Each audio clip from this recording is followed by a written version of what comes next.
What's up, everybody? Welcome to the podcast now. I'm Alex, and in this video, I want to talk about the Matrix Resurrections reviews. They are all over the place, and we've seen some very interesting stuff going on with them over the past couple days. Now, today is a little bit different, right? Because today is when we get, like, the onslaught of reviews. So there's more people talking about it, and it definitely, there is, I think, more of a slant of positivity, which we haven't exactly gotten, I would say, over the past couple days. I haven't paid attention to this movie too much, other than the fact that, I'm definitely going to watch it tomorrow, but I haven't been watching, like, well, when was, like, the round one for, like, early impressions, and then when was round two. I haven't really watched that, but what I have seen is, again, just kind of discussion of this movie all over the place. There's been people that say it's really, really good. There's been people that say it's absolutely awful. There's been people that say it's got really good ideas that is horribly executed, which makes it awful, right? So you're seeing things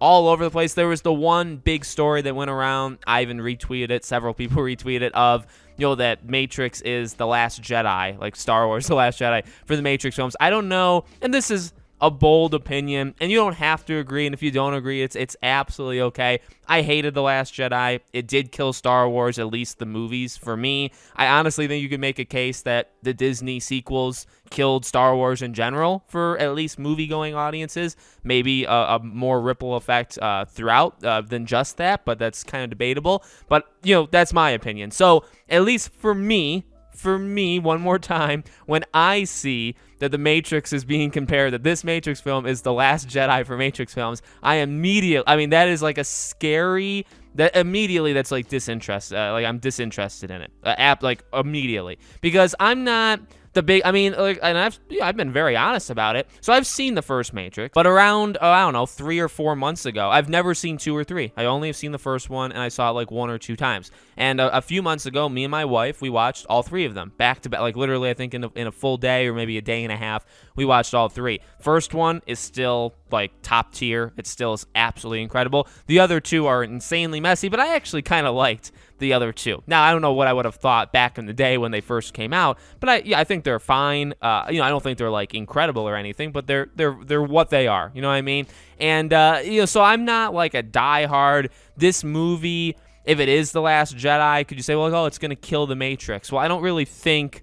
I don't really know if I care if the Matrix goes on past this one or not. And I really don't know, guys. The HBO Max thing, to me, is going to kill this movie in terms of, like, perform. Now, we won't know the numbers on HBO Max unless they tell it to us. But in terms of, like, box office, I think the HBO Max thing has proven pretty positively to completely destroy it going, or I guess its success in theaters. Pretty much every HBO Max film has done that. Halloween, which was an HBO Max, was really one of the only ones that kind of actually, weirdly enough, succeeded with it being on both. And I guess Godzilla vs. Kong, but that was very early, back in this year. So I don't know. I looked at an IGN tweet. The Matrix Resurrections is a bunch of really good ideas stacked together to make a bad and sometimes ugly film. I saw some people say that it's like a romance film between, like, Neo and Trinity, that it's more of like a romantic film than anything else. I've seen some people say that it's good, that they liked it, but I've seen some people that say, like, it's shockingly bad, like it shouldn't have happened. The odds of, like, half of them even wanting to have made it in the first place seem relatively low.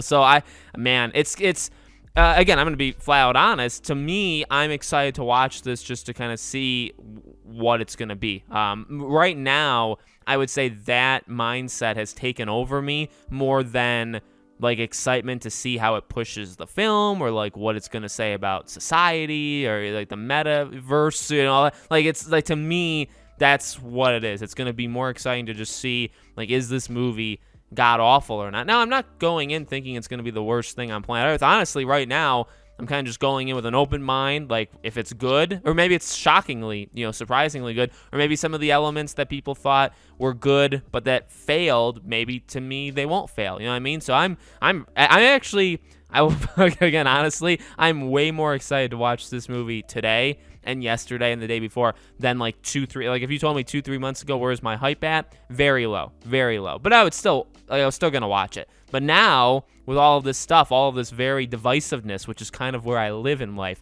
now I'm all in. I'm all in. So let me know what you guys think in the comments below. Make sure you guys are subscribed to the channel. Hit the bell icon so you guys know when all these videos go up. And I do a brand new video on the channel every single day. And so I hope to see you guys for tomorrow's video.